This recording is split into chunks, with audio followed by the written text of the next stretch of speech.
Everyone, দেখো আমাদের কাছে একটা ম্যাথ আছে সরলরেখা 3b এর।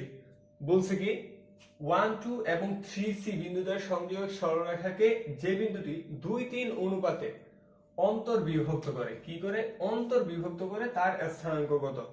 দেখো আমরা কিভাবে নির্ণয় করব, খুবই ইজি। আমরা অন্তর্বিভক্তির সূত্র কি পড়ছি বলতো? সূত্র পড়ছি, একটু রিভিউ করে নে। x কি বলতো?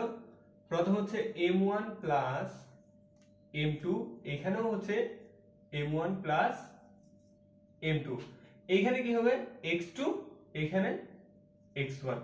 আর y এর ক্ষেত্রে কি হবে বলতো? y নির্ণয়ের ক্ষেত্রে m1 প্লাস m2, এখানেও m1 প্লাস m2, এখানে y2, এখানে y1। তাহলে আমরা কি করে ফেলতে পারি? এইভাবে হচ্ছে অন্তর্বিভক্তির স্থানাঙ্ক নির্ণয় করে ফেলতে পারি অন্তর্বিভক্তিকারী বিন্দুর। এখন বলছে 1 2 এবং 3 6 বিন্দুদের সংযোগ সরলরেখাকে যে বিন্দুটি 2 3 অনুপাত অন্তর্ভুক্ত করে তার স্থানাঙ্ক নির্ণয় করো। দেখো বলছি কি, এই ধরো আমাদের একটা সরল রেখা, ওকে, এই এখানকার স্থানাঙ্ক কত? 1 2, আর এটার স্থানাঙ্ক কত? 3 6। এখন এখানে একটা বিন্দু ধরো সি বিন্দুটা কি করছে? সি বিন্দুটা আমাদের স্থানাঙ্ক জানা নাই, বের করতে হবে। বলছে 2 3 অনুপাতে অন্তর্বিভক্ত করে, 2 3 অনুপাতে অন্তর্বিভক্ত করে। দেখো যে বিন্দু হচ্ছে যে বিন্দু দিয়ে শুরু করবে সেই বিন্দুর পাশে হচ্ছে প্রথম বিভক্তিকারী বিন্দু বসাবো, ঠিক আছে?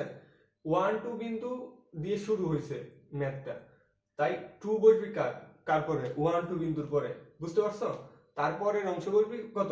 3, তোমার হচ্ছে 3 বসবে, ঠিক আছে? তো এখন আমরা কিভাবে x y টা নির্ণয় করব? দেখো খুব ইজি।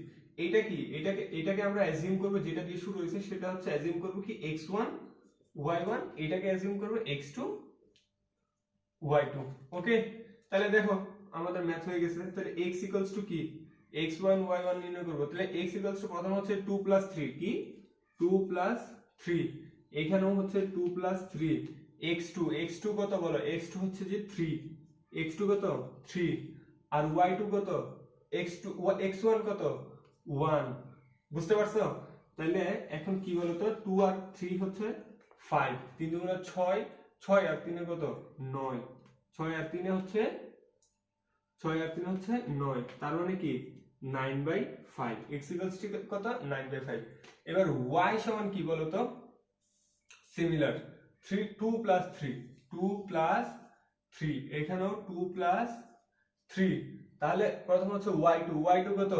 y2 হচ্ছে 6, y2 কত? 6, আর y1 কত? y1 হচ্ছে 2, y1 কত? 2। তাহলে 3 আর 2 কত হয়? 5 হয়, 6 দুগুণে 12 আর 3 দুগুণে 6 মানে 18। তাহলে কত? 18/5, 18/5। তাহলে c xy সমান কি তোমার 9/5 কমা হচ্ছে 18/5। তাহলে দেখো খুব ইজিলি আমরা কি করে ফেলতে পারছি? অন্তর্বিভক্তিকারী বিন্দু বের করে ফেলতে পারছি। তো এইভাবে হচ্ছে যে আমরা এই টাইপের ম্যাথগুলো সলভ করতে পারি। আশা করি সবাই বুঝতে পারছো। ধন্যবাদ।